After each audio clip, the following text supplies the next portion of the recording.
Muito bem, queridos. O último tema, o último assunto, né, dessa abordagem de Benjamim, né, é o seguinte: os apóstolos de Benjamim, os apóstolos da tribo de Benjamim, ou o apóstolo, no singular, da tribo de Benjamim. Recapitulando rapidinho, talvez você não tenha tido oportunidade de acompanhar durante toda a semana, mas Deus me deu uma visão em um momento de oração, um tempo atrás, no quarto aqui ajoelhado, e chegava um lobo, né? E esse lobo era um lobo grande, muito forte, mas jovem, percebia-se que não era um animal velho. E ele, ao contrário de ferocidade e de ataque, ele parecia um semblante ameno, como se fizesse parte ali da casa, né? E sentava ali na porta e ficava próximo. Então, interessante que eu fiquei muito indignado, assim, em princípio, porque apreensivo, né? Porque os animais em geral na Bíblia demonstram principados, né? Veja o leão, o urso, enfim. Mas você vê também que o leão está ao derredor buscando que ele possa dragar, então é o inimigo. Mas também o leão é da tribo de Judá, então o leão ou é da tribo de Judá ou ele é a representatividade do inimigo. Assim também o lobo. O lobo, ou ele é a tribo de Benjamim, não é? Gênesis 49, a bênção de Jacó para Benjamim é que ele foi separado como um lobo que captura a sua presa, se alimenta pela manhã e reparte pela tarde. A bênção de Jacó para Benjamim é a bênção daquele que tem essa grandeza e força, excelência, né? O Benjamim, na bênção de Jacó, ele é o conquistador complacente. Não é a palavra certa. Ele é o conquistador que reparte a sua presa, sabe? Eu acho que isso é tremendo, né? O Benjamim é o destro, o filho da destra, o capaz da justiça, mas que mesmo assim reparte os despojos. Então o Benjamim, o lobo, ele pode ser também o Benjamim, mas ele pode também ser o falso pastor, né? Pode ser o falso pastor. Então cabem interpretações. Mas em função dessa dimensão da visão e dessa situação, desse semblante ameno, tudo, eu percebi que era realmente algo de bênção, né? Benjamim é a filiação, imagine, a derradeira de Jacó, né? De Israel, para composição das tribos. Nessa breve recapitulação, primeiro falamos sobre o nascimento de Benjamim, traumático por conta da morte de Raquel, que o batizara em princípio como Benoni, dores, né? Jacó não deixou por menos, colocou Benjamim, filho da destra. Depois, segundo, falamos sobre a bênção de Benjamim, que é Gênesis 49, onde Jacó o abençoa, né? Com esse batismo, esse estandarte de lobo, né? A bandeira de Benjamim, o estandarte de Benjamim é caracterizado por um lobo. Depois, no terceiro dia, falamos sobre o juiz de Benjamim, um homem tremendo que levou, a atitude e a ação dele levou 80 anos de paz para Israel contra os inimigos no tempo dos juízes. Era Eude, o juiz canhoto, né, de Benjamim.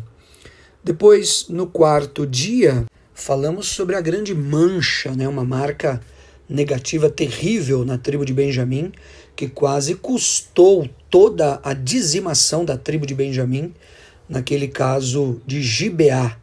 Um caso de Gibeá, a história da concubina de um levita que termina esquartejada, né, e as suas partes são enviadas para as tribos fazem guerra e praticamente dizimam a tribo de Benjamim. Interessante essa história. Depois, no quinto dia, falamos sobre a monarquia de Benjamim. Isso está relacionado ao que eu quero falar hoje. E se você veio até aqui, gaste mesmo esse tempo que eu creio que vai ilustrar bastante. A monarquia de Benjamim começou preliminarmente com a tribo de Benjamim. Olha que marca, não é? Tremenda de Benjamim na pessoa de Saul, que acaba, por fim, se perdendo, como falamos naquele quinto dia.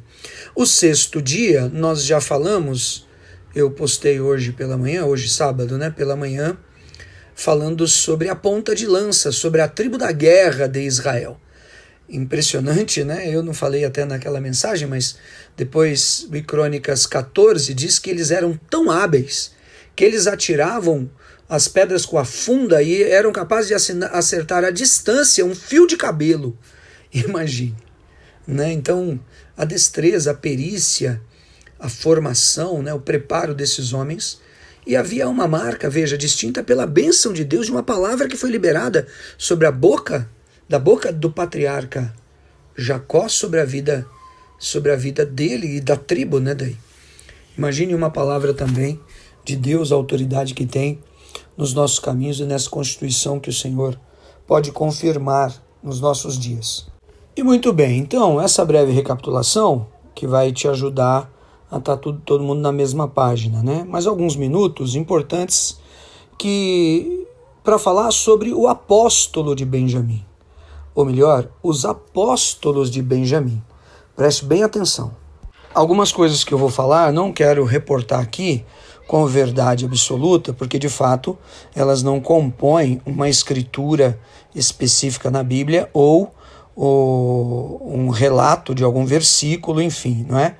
Mas de estudos que eles são muito fidedignos, mas que são paralelos. Então, de maneira alguma eu colocaria isso como uma verdade absoluta.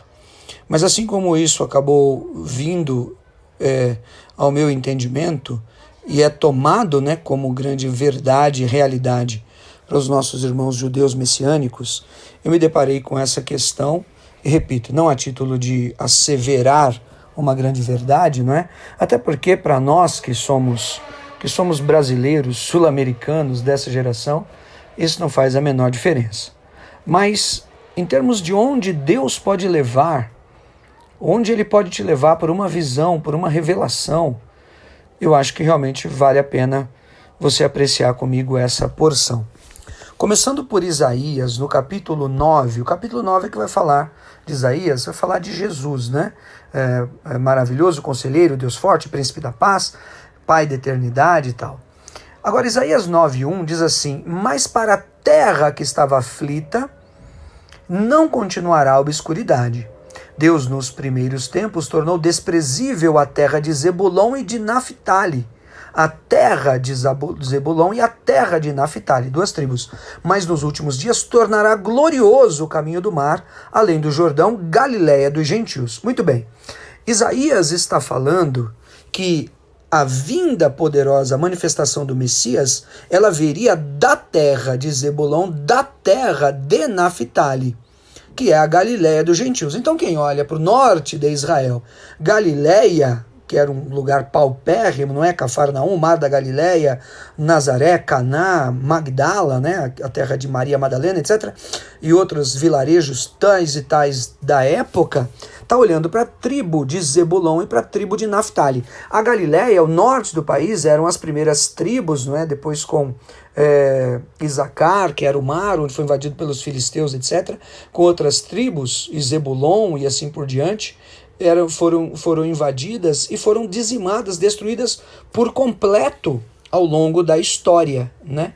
Então, a Bíblia fala que o Senhor, que o Messias, ele viria daquela terra, mas ele que não era de maneira alguma oriundo daquela tribo.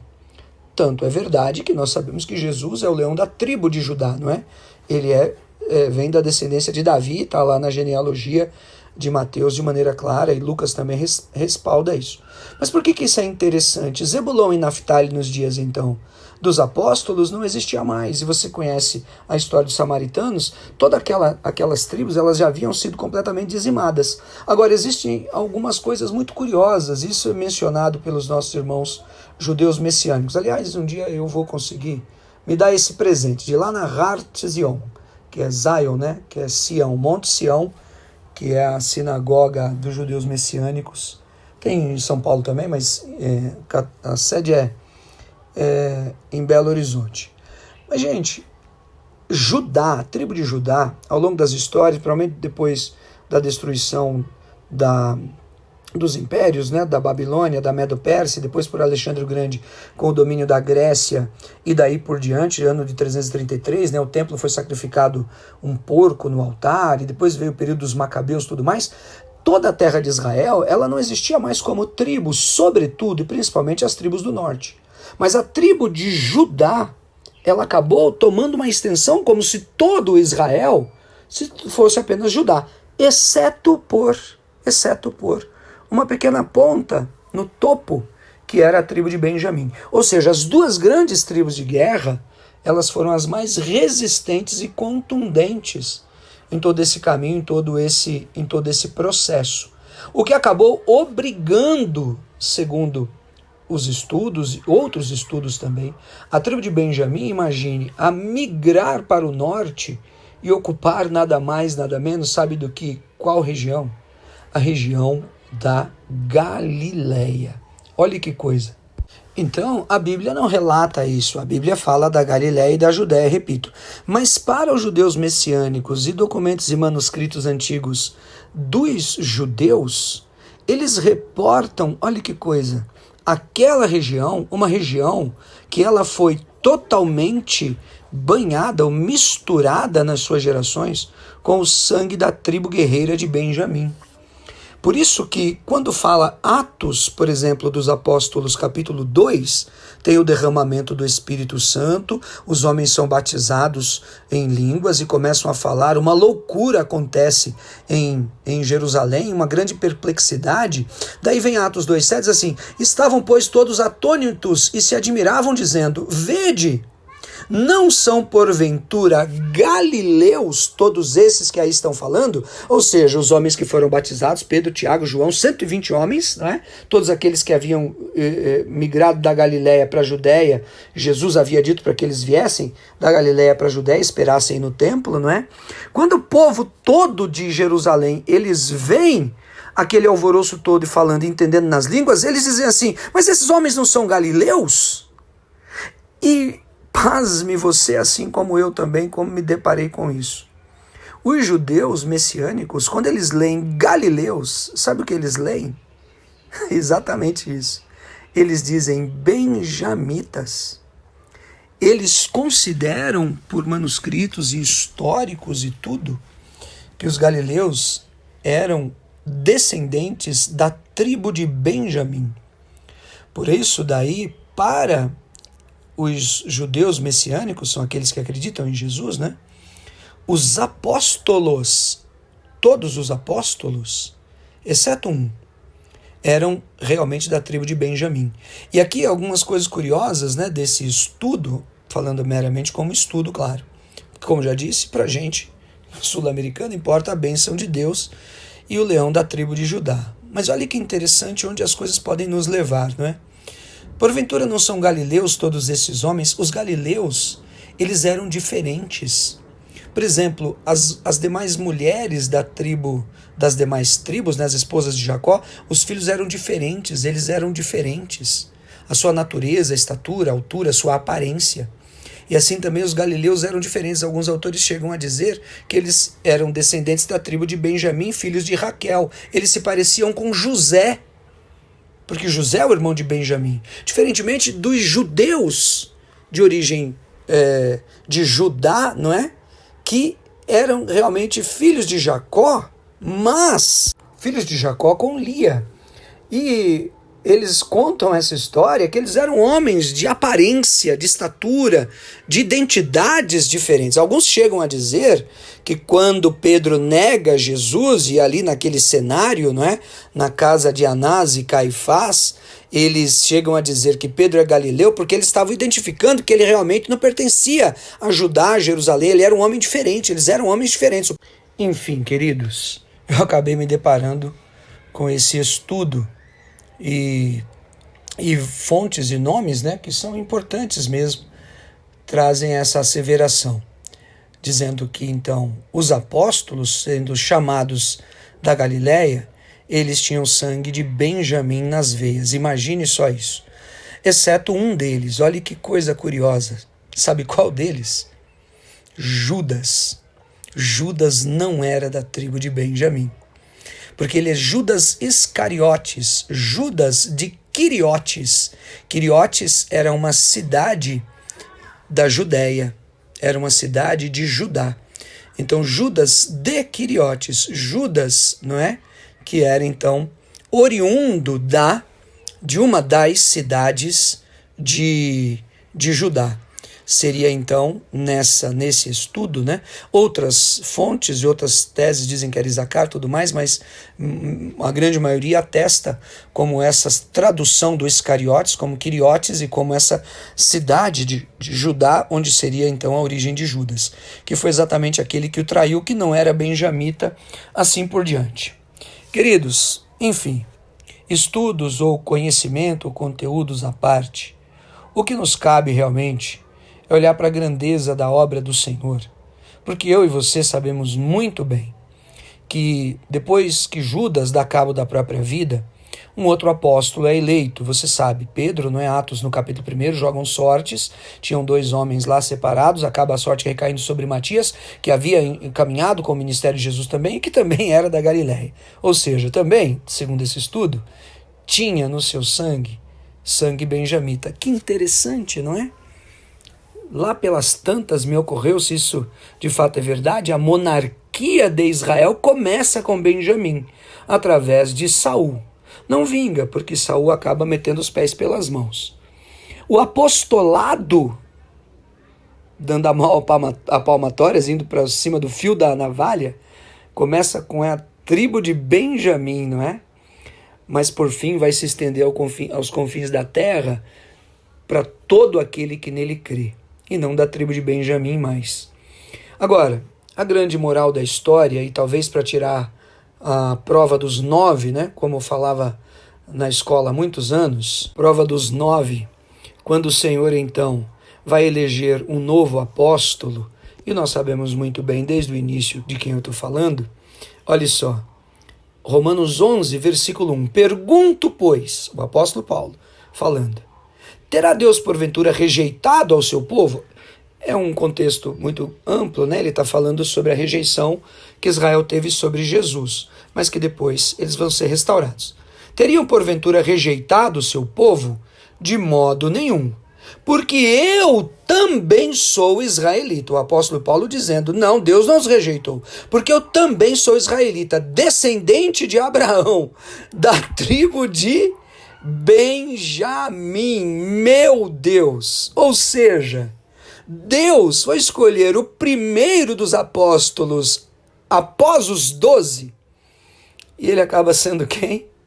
Um homem da tribo de Benjamim. Não pode ser por acaso, não é possível, não é possível. É muita jesucidência, sabe? Eu fico empolgado. Ao redor do mundo, um homem da cidadania romana, que vai ser chamado para apóstolo, fariseu de fariseus, criado aos pés de Gamaliel, não é? Um homem multicultural, poderia ser de qualquer tribo, caramba, mas não. Ele tinha que ser da tribo de Benjamim. Isso realmente é grandioso. Sabe o que eu creio? Deus estava me mostrando, sabe, a unção apostólica, essa restauração que nós precisamos de ter e de viver. Eu quero começar a falar para você agora algumas coisas muito sensíveis. Pode contar toda a história que eu falo dos vídeos para todo mundo, mas cuidado em copiar os áudios. Preste bem atenção. Nós vamos falar nessa semana sobre tesouros em vasos de barro, por causa disso. Da tribo de Benjamim, o Saul tem a primazia da monarquia, mas não deu certo. Mas daí veio a primazia do apostolado aos gentios. Caramba! Nas mãos de um homem da tribo de Benjamim, que dá fruto até hoje. Tesouros em vasos de barro. Do mesmo barro, sabe? Fala o Jeremias, do mesmo barro. E o apóstolo Paulo também fala. Vasos de honra, vasos de desonra. Que situação! Eu me deparei com algo que era muito maior. E o que talvez possa representar melhor isso seria dizer que a primícia da monarquia é da tribo de Benjamim com Saul, mas é um vaso ou um barro que fez um vaso para desonra. Por outro lado, a primícia do apostolado aos gentios vem para o apóstolo Paulo, ou seja, do mesmo barro da tribo de Benjamim, Saul e Saulo, ou Saul e Paulo. Essa primícia do apostolado aos gentios é um vaso de honra. Vaso de desonra, vaso de honra. Então daí esse caminho que nós temos que encontrar realmente, que traz essa transformação e esse caminho novo de um valor novo de novo. E diante disso, eu vou separar essa semana para falar sobre essa palavra de 2 Coríntios 4, 7, né? Tesouros em vasos de barro. Porque o barro é o mesmo, mas pode ser feito um vaso de honra ou de desonra. Então nós vamos falar primeiro sobre o vaso do oleiro, que é de Jeremias, no capítulo 17, a visão do profeta Jeremias, não é? Quando ele vê aquele oleiro que desmancha aquele vaso e Deus manda ele fazer de novo.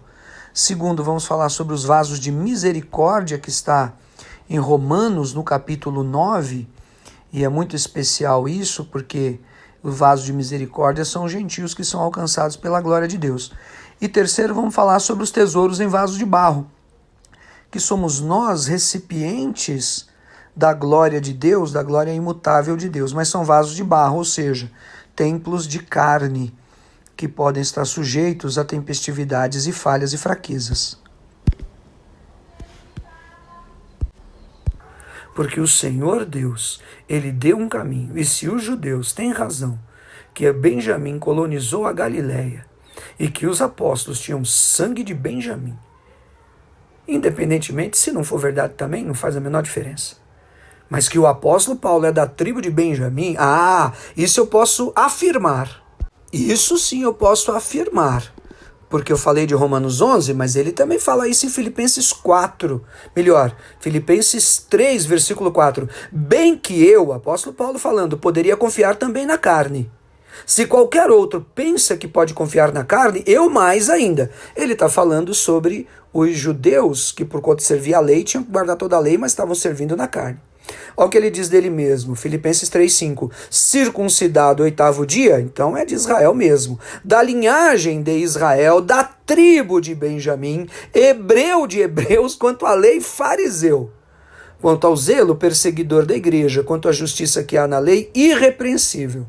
Mas o que para mim era lucro, isso considerei perda por causa de Cristo. E sim, de veras considero tudo como perda, por causa da sublimidade do conhecimento de Cristo Jesus, meu Senhor, por amor do qual perdi todas as coisas e as considero como refúgio para ganhar a Cristo.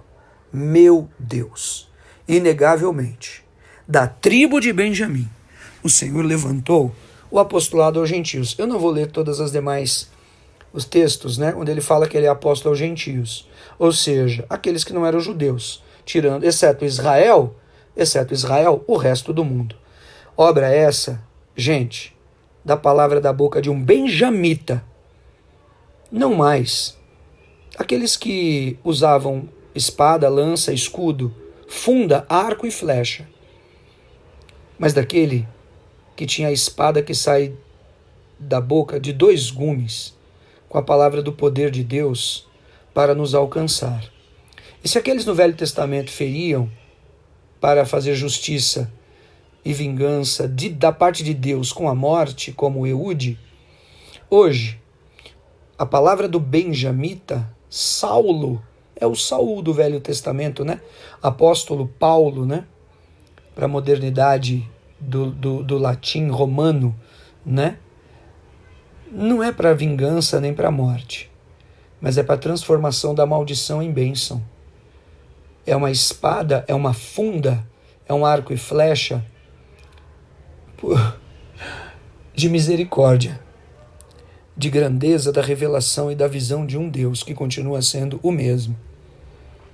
E que pode, talvez, da visão de um lobo, fazer pirar na batatinha a cabeça de um homem, para ele compreender coisas que talvez, coisas muito maiores, da filiação, da constituição de um pastor, de um bispo, de uma filha, de um filho, de coisas muito maiores. Deus te dê graça para que você possa também discernir e compreender, e saber que eu não estou fazendo asseverações na carne, muito pelo contrário, com muito cuidado, muito zelo. Mas eu creio também que com muita profundidade e com muito de Deus. Estou orando por você, ore também por mim. Fica com Deus, bom descanso. Obrigado, Jesus.